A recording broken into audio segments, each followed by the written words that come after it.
It's Payday Fridays. What's up, everyone? It's Jason from The Lock Talk, and I'm back for another NBA Game Day breakdown, free picks, predictions, and player props for today, January 17th, 2025, and let's go break these games down.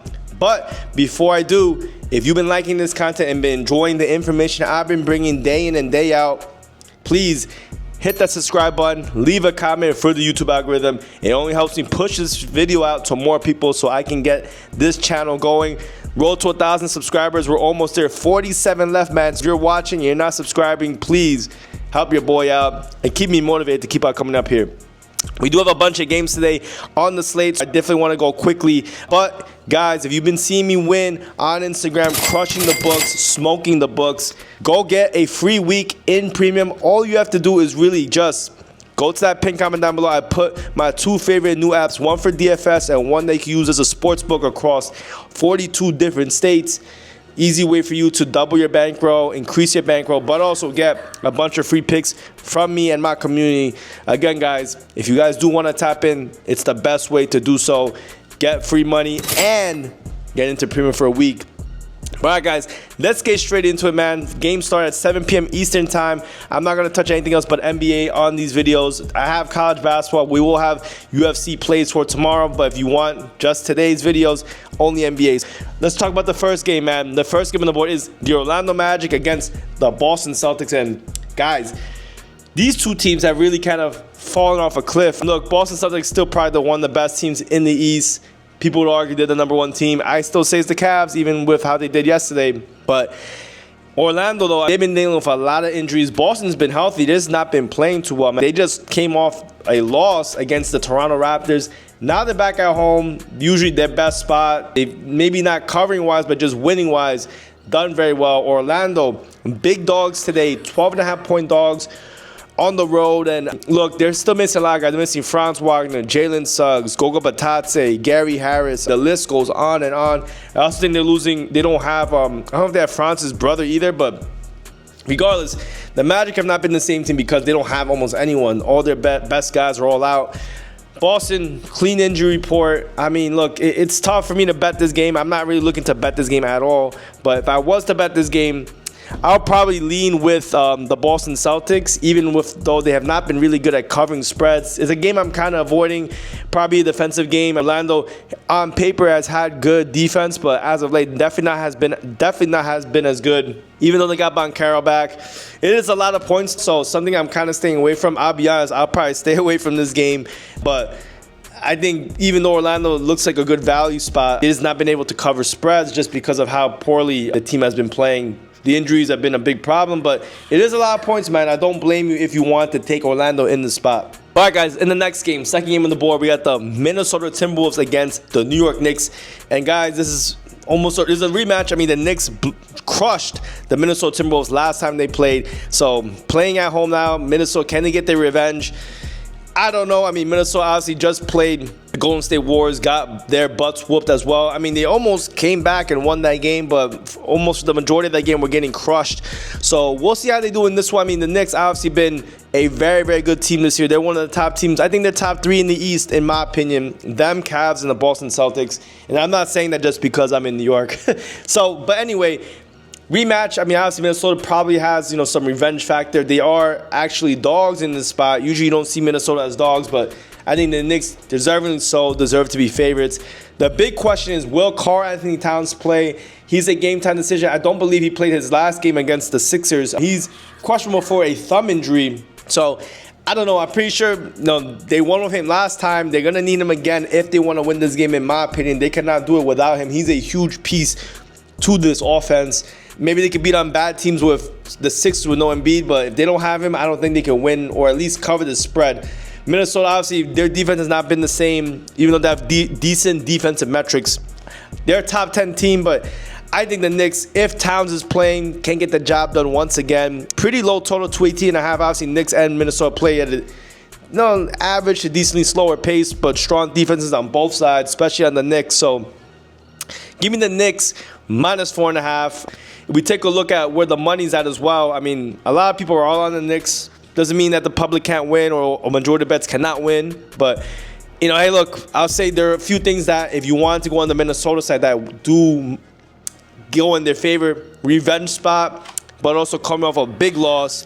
And Minnesota, I'll say this as well. They haven't been too bad playing on the road. As much as I like to talk about, home and away splits, if you take a look at Minnesota, I believe, on the road. Let me see where they at. I'm going through this right now. They're 11-10 on the road versus 4-14 at home. So a much better road covering team than home team, especially as dogs, man. Because definitely when they're home, they're getting big spreads. But yeah, guys, I would probably take the Knicks in the spot, giving the Knicks -4.5. I will say though as well the Knicks been a 50-50 team whether they're home or away, so there's no big advantage, at least on the trend side, for their covering at home. All right, guys, game 3, and I'm laughing because, man, I've told you guys for the past few videos about the New Orleans Pelicans. Now they're huge favorites, man. They're 11.5-point favorites at home against the Utah Jazz, but I guess it makes sense, man. The Utah Jazz literally have nobody. Their entire starting lineup is out. No Jordan Clarkson, John Collins, Juzang, Kessler, Markkanen, Potter. There is nobody. Look, man, I mean, it's a tough game. I mean, obviously, they're going with their bench team. New Orleans Pelicans basically have their starting lineup. Will they beat the Jazz in this spot? I think they probably do. Will they cover 11.5 points? I think they can. There's so much little history and data to really go off the Jazz. I mean, I assume that the team has to be worse, but hey, I'll say this, man.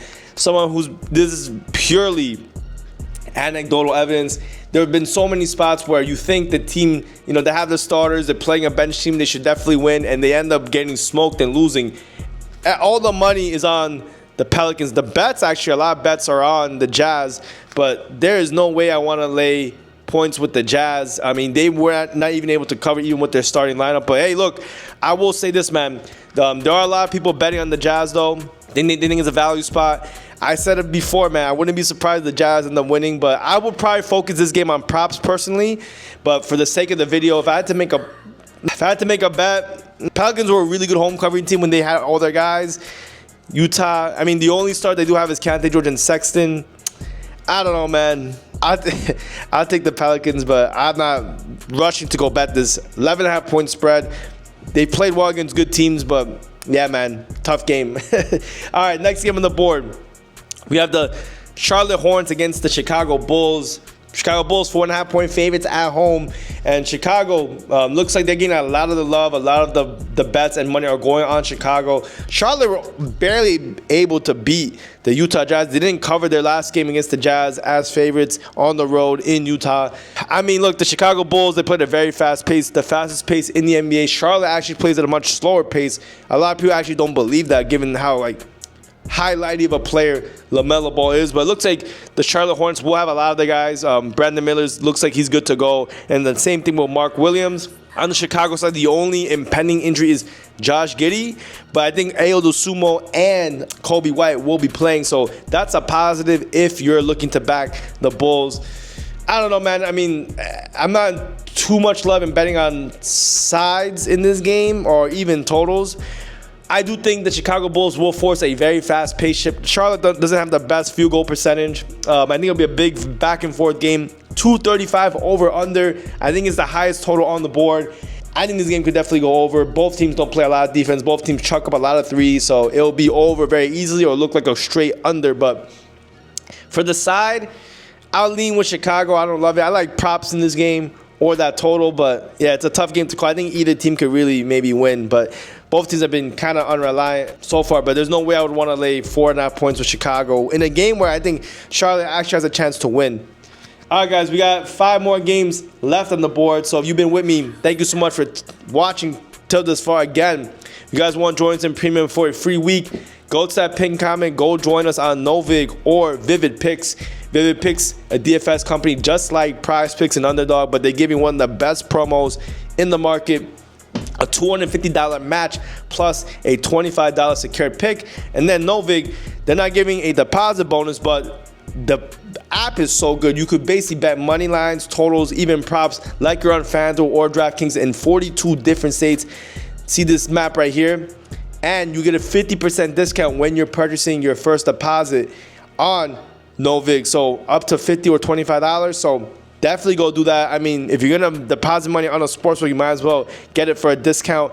especially if you're in a state like Florida, Texas, and California, you can now bet normal money lines and totals, and that's going to be great coming up for UFC and NFL. NFL playoffs are tomorrow, so definitely go on these apps. Depending on the state you're in, go check them out. But all right, guys, let's talk about the next few games. We have the Denver Nuggets against the Miami Heat.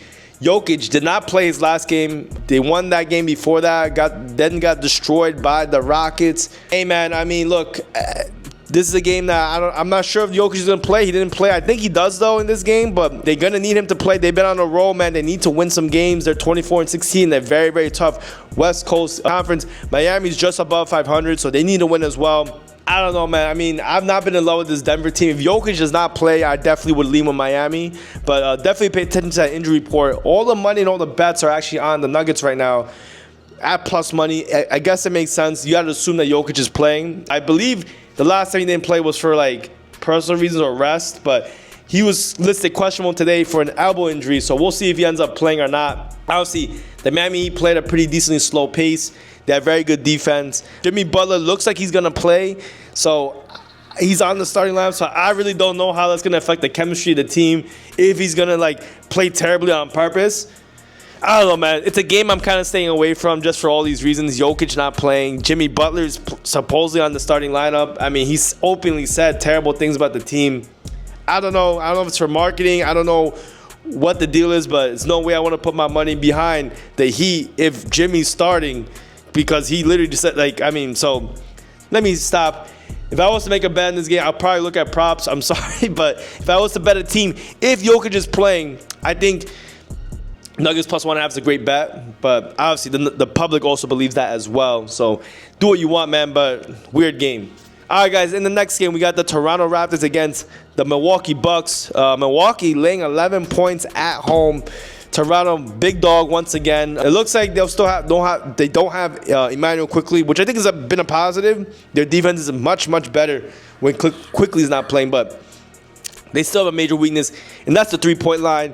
Milwaukee shoots a lot of threes. I think it's an excellent matchup for the Milwaukee Bucks and their offense. Toronto, you want to go bet them when they're at home, not when they're on the road. I mean, they've been still one of the best home covering teams in the NBA. I mean, you actually just saw them beat the Celtics outright back in Toronto.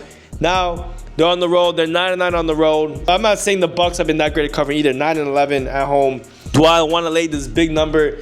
Probably not. I mean, they've already played each other a few times. I mean, the Bucks beat them down the last time they played in a spot where they're big dogs in Toronto. So we'll see, man. I mean, I'll probably just leave with Milwaukee again. I think Milwaukee ends up covering this game. But, you know, not my favorite game on the board. I think Giannis is supposed to play.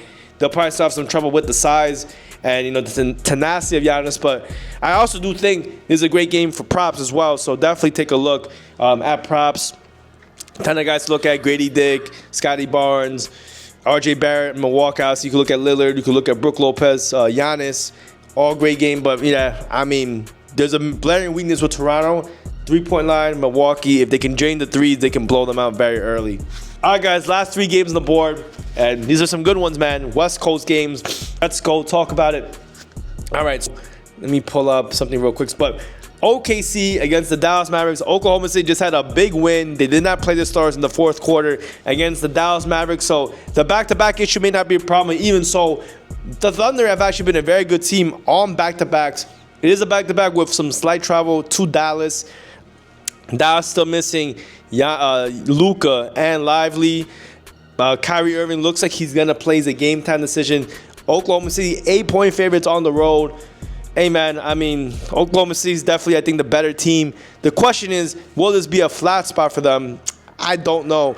Coming off a big win, a revenge win against the Cavs, a possible future, maybe NBA Finals type game. Now they're going against Dallas. Of course, another West Coast team, a team that took them out from getting into the playoffs last year, but not the same intensity. There's no Luka. I mean, the Mavericks have not been the same team. But I'd be careful, but I'd still lean with OKC. I think they still cover, even with the back-to-back, even with the travel. They didn't play the starters, but be careful with this flat spot. Obviously, 8-point favorites on the road is definitely a big number, but, I mean, we've seen Oklahoma City absolutely crush teams, but everybody and their mother is on the Thunder. So, I don't know if you guys saw that, but this just fell. What the hell? I'd be very, very careful, guys. I'd be very careful. So, with that being said, man, I'm going to take a stab at this. I'll take the Dallas Mavericks +8. I think OKC wins, but with this possible flat type spot, I could definitely see, like, just like a previous game I spoke about on this video with the Utah Jazz, I could see a game here where Dallas ends up winning outright, man. Be careful, man. But the matchup obviously on paper will favor OKC, you know, the team, the lineups, but something tells me something's up, man. Be careful on this game, guys. I think OKC wins, but I think they may just win by 5 to 6 points, and they don't cover this 8-point spread. Call me crazy, but hey, sometimes you got to do things like that in sports betting. All right, guys, the last two games on the board. We have the Memphis Grizzlies against the San Antonio Spurs. Ja Morant is a game-time decision. He may be out. I don't know, maybe the NBA is batting him so he doesn't dunk on Victor Wembanyama once again, but Memphis 2-point favorites on the road. I said it last time. I think the Memphis Grizzlies actually match up very, very well against the San Antonio team. San Antonio is still without Sohan. I think Sohan's a pretty big piece to this team. Give it to me again. Grizzlies have a lot of money on them. A lot of bets are all over them. I mean, could this be a trap? And I mean, revenge spot for the Spurs? Yeah, maybe. They did play very, very recently. Ja Morant doesn't play. Obviously, it's in the favor of San Antonio. But again, like I've said in many, many videos, the Memphis Grizzlies still win without him. So it's not a big deal if he loses, if he's not playing, in my opinion. You just got to be careful with props because things will move up and down if he's playing or not. So give me the Memphis Grizzlies -2 once again. And all right, guys, here's the last game on the board. Long video, but hey, there's a lot of games, man. I'm trying to do my best to really give you my thoughts on these games. We have the Brooklyn Nets against the LA Lakers. LA Lakers laying 11 points at home. And I've said it before, man, just like the Wizards, the Nets are super unreliable. Even though there's a big spread, even though they have some decent players, that Ben Simmons, Russell, Zaire Williams, Claxton. I mean, there's no way I want to lay this many points. If Cam Johnson plays, that actually makes it kind of interesting. I do think maybe there's an opportunity for maybe the Nets to cover early. Lakers are pretty slow. I guess they're slow starters to a certain extent. So maybe you look at Nets first half, first quarter. But the Nets, man, I will say this. The Nets are the best, I'm going to say again, the best covering team on the road. This is pure off stats. I mean, pure off the trend. Obviously, the matchup could favor the Lakers to a certain extent. But, hey, man, look, I'm going to take a stab at this. Another dog that I'm going to do. Give me the Nets +11 on the road, their best spot. The Lakers, have they been a good home covering team? Yeah, they've been 11-8 so far this season at home. I'm going to try to buck this trend. If Cam Johnson plays and this spread stays at 11, I actually think it's a good spot. I think this game could be somewhat competitive. But, again, I'm not saying that the Nets are supposed to win this game. I just think maybe they could cover this big number. There's no way I want to lay 11 points with the Lakers. But, all right, guys. If you've been enjoying this content and enjoying these breakdowns, man, hit that subscribe button, and I'll see you guys in the next one. Have a great weekend. Let's get paid on payday Fridays, baby.